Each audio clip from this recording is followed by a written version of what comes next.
Ito yung mga bato guys na nakita ko guys sa sapa. Ang batong ito guys, ito yung tinatawag na perlas. Yan guys oh. Ito yung pinakalaman ng shell. Yan guys, shell yan guys oh. Yung forma dito shell yan. So yan ang tinatawag na perlas guys. So maganda yan kapag inilawan. Sobrang ganda yan. Ito naman, doon ko rin nakita ito sa sapa din.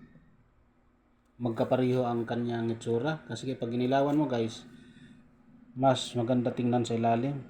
Yan oh, kulay dilaw oh. Yan guys oh, kulay dilaw yan guys kapag tinitingnan natin sa ilaw. Pati ito yung mga bato guys na na-discover ko guys sa sapa. Pati ito guys, kapag inilawan din oh, yan oh, yan may mga halaga yan guys. So kailangan lang natin mag-research para makita natin kung sino yung mga bumibili ng mga katulad ito, mga kristal na mga bato. Yan guys oh. Yan oh. Yan maliwanag oh. So napakaganda niyan guys dahil napaka-viral sa mga batong ito guys. Ito yung mga bato ng mga viral guys, lalo na ito oh. So yan oh. Kristal din yan guys. So napakaganda pang palamuti ito sa bahay at saka sa ating mga ring or mga singsing. Ito naman guys ay magnetic stone naman itong itim. Yan magnetic stone.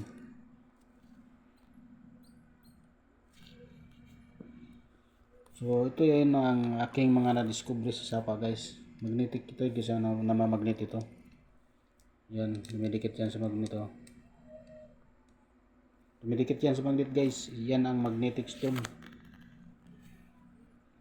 So ito guys ay napakaganda hanapan ng mga buyer.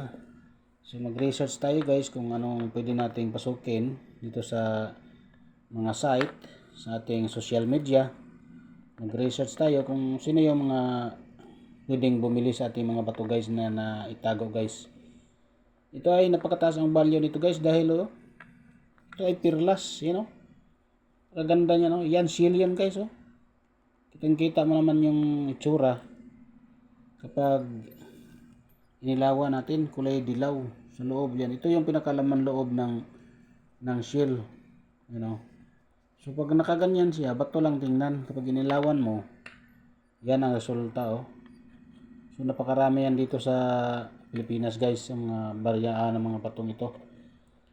So dahil nangungulikta rin ako ng mga barya guys, ng mga klase-klase mga barya, at ito ang na-discover ko rin ng mga bato na aking madadaanan, mga site tulad ng mga sapa. Ito galing sa bundok. Yan ang mga kristal din ito ng mga bato guys. Kapag inilawan mo ganyan siya, you know, kulay dilaw din. So linisin natin to, i-grinder natin at pwede natin gawin sa ating mga pang dekorasyon sa ating mga singsing, ating mga ring guys na pwede nating lagyan. So dito yan mga ring na walang bato, yan ganito ang ano natin, i-grinder natin yan, tapos dito natin ipapatong sa ring. Yan, padikit natin guys. Ito yung gamit. So pwede rin ito, parang diamond yata ito guys. Sobrang tigas guys, sinubukan ko itong i-grinder, tapos ganyan ang itsura nya. Sobrang tigas nito guys. Tsaka itong batong ito, hindi ko pa ginalaw ito guys sa grinder kasi iba yung itsura din kapag inilawan mo. Yan o, tulay dilaw din. So yan o, ganun din ito guys. So napaka viral sa mga batong ito guys. Inaantok na ako guys gabi na.